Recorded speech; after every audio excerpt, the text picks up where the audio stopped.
Cuando pensamos en la Inquisición, ¿qué se nos viene a la mente? Seguramente imágenes de caos, de crueldad sin ton ni son. Pero la realidad, bueno, es mucho más estructurada. El proceso inquisitorial no era una especie de anomalía monstruosa. Fue, de hecho, el sistema de justicia penal estándar en Europa durante siglos. Así que hoy vamos a desarmar esa maquinaria, pieza por pieza, para entender cómo funcionaba realmente desde la primera sospecha hasta el veredicto final. Ok, vamos a clavarnos en esto. Para entender la lógica de la Inquisición, primero hay que ver lo radicalmente opuesto que es a un sistema como el que conocemos hoy. Miren esta tabla. En ese mundo, el juez no es un árbitro neutral. Es el que investiga y el que acusa. El proceso no empieza con una denuncia formal y pública, sino en secreto, con rumores. Y aquí está el giro más brutal. No existe la presunción de inocencia, al contrario, se parte de la presunción de culpabilidad. La persona acusada es quien debe demostrar que es inocente. Entonces, ¿cómo se encendía la mecha de este sistema tan formidable? Pues no empezaba con un crimen obvio, como un robo o un asesinato, no. Empezaba con un acto de vigilancia colectiva, orquestado con una precisión escalofriante por la propia Inquisición. La pieza central de todo esto era el llamado Edicto de Fe. Y para que nos demos una idea de su poder, hay que imaginarnos la escena. Es domingo, la gente está en misa, y el sacerdote empieza a leer una lista detalladísima de prácticas consideradas herejía. Y al final declara que todos los presentes están obligados, bajo amenaza de excomunión, a denunciar en secreto a cualquiera que sospechen de cometerlas. De repente, toda la comunidad se convierte en una red de espías. Y aquí está lo genial y a la vez aterrador de su diseño.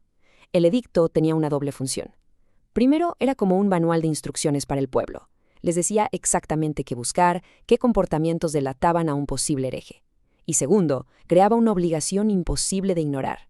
Tenías que denunciar. El resultado era que la confianza entre vecinos, entre familias, se convertía en la principal herramienta de vigilancia del Santo Oficio. Y ojo, que esto es un punto clave. El sistema no siempre fue así de severo. Antes existía el Edicto de Gracia, que era una invitación a la gente para que confesara voluntariamente sus pecados a cambio de un perdón o una pena mucho más leve. El cambio al Edicto de Fe fue una decisión estratégica. Se pasó de un modelo de arrepentimiento a uno de delación. Un giro total hacia el control social. Una vez que una denuncia se consideraba creíble, la maquinaria se echaba a andar en el más profundo secreto. Para la persona acusada, el mundo que conocía estaba a punto de desaparecer, así, sin más, sin previo aviso. Todo empezaba con el arresto, y no había citatorios, no había advertencias, simplemente un día los oficiales del Santo Oficio aparecían y te sacaban de tu vida, de tu casa, de tu trabajo, y para el resto del mundo, simplemente desaparecías. Y de forma simultánea, ¡pum!, el embargo de todos los bienes. La justificación oficial era que con eso se cubrían los gastos del juicio y hasta la comida del prisionero. Pero la realidad era la ruina instantánea para toda su familia. Una condena económica que llegaba mucho antes que el veredicto. Lo que seguía era el aislamiento total. La persona era encerrada en las cárceles secretas de la Inquisición. Ahí podía pasar meses o incluso años sin el más mínimo contacto con el mundo exterior.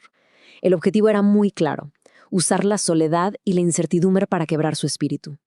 Y aquí es donde el sistema muestra su genio psicológico. Y macabro. El interrogatorio. Al acusado se le exigía una y otra vez que dijera la verdad, que confesara. ¿Pero cuál era la trampa? Que jamás se le decía de qué se le acusaba, ni quién lo había denunciado. Imaginen la angustia, la desesperación.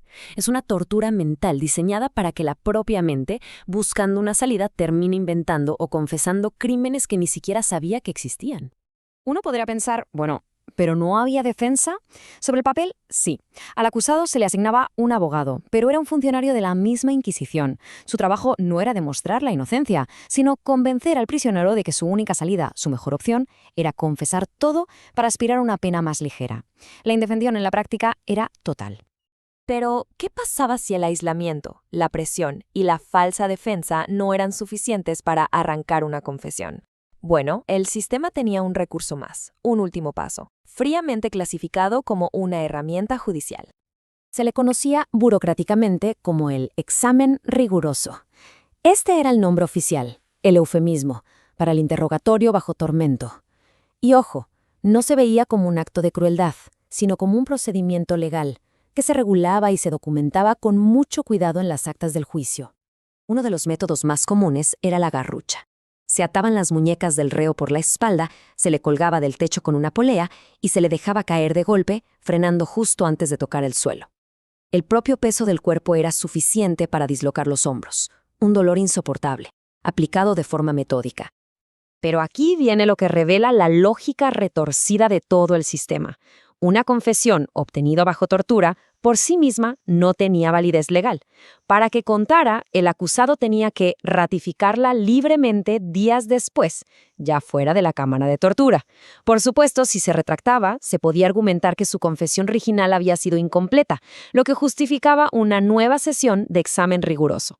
Era un círculo vicioso perfecto, una trampa legal sin escapatoria. Una vez superada esta fase, con o sin confesión, el tribunal se reunía para decidir el destino del reo. Y las sentencias eran mucho más complejas que un simple culpable o inocente. Cada una tenía su propio nombre y su propio significado. Esta tabla lo resume bastante bien. Quien confesaba podía ser reconciliado con la iglesia, aunque esto implicara penas como azotos o cárcel. Pero el que reincidía, el relapso, era condenado a muerte. Y la misma suerte corría el pertinaz, o sea, el que se mantenía firme y no se arrepentía. Incluso el que se había fugado, el contumaz, era condenado y quemado de forma simbólica en una efigie. Finalmente, todas estas sentencias, que se habían decidido en el más absoluto secreto, se revelaban al mundo en la etapa más pública y teatral de todo el proceso. Una etapa que, por cierto, casi siempre se malinterpreta. A ver, que quede clarísimo. El auto de fe no era la ejecución, era la ceremonia donde se leían las sentencias.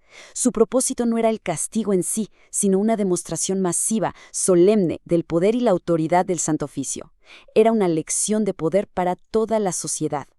Era todo un ritual perfectamente coreografiado. La procesión de los condenados, vestidos con el infame San Benito que le gritaba a todos cuál era su crimen, la lectura pública de cada sentencia frente a las autoridades y la multitud, y finalmente la entrega de los condenados a muerte.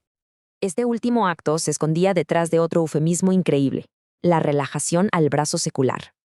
Como la Inquisición era un tribunal de la Iglesia, sostenía la ficción de que no derramaba sangre.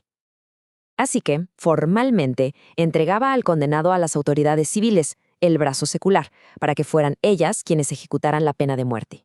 Y como un último detalle de esta lógica implacable, si un condenado a la hoguera se arrepentía en el último suspiro, se le concedía una gracia. Se le estrangulaba antes de prenderle fuego. Una última muestra de misericordia dentro de un sistema diseñado para ser inexorable. Lo que nos deja con la pregunta de fondo, ¿no? Este sistema, con sus secretos, su presión psicológica calculada y su espectáculo final de poder, ¿realmente buscaba la verdad del alma o era en esencia la maquinaria más eficiente jamás creada para el control social y la eliminación de cualquier forma de pensar diferente? La respuesta, quizá, no solo explica la Inquisición, sino que define a toda una época.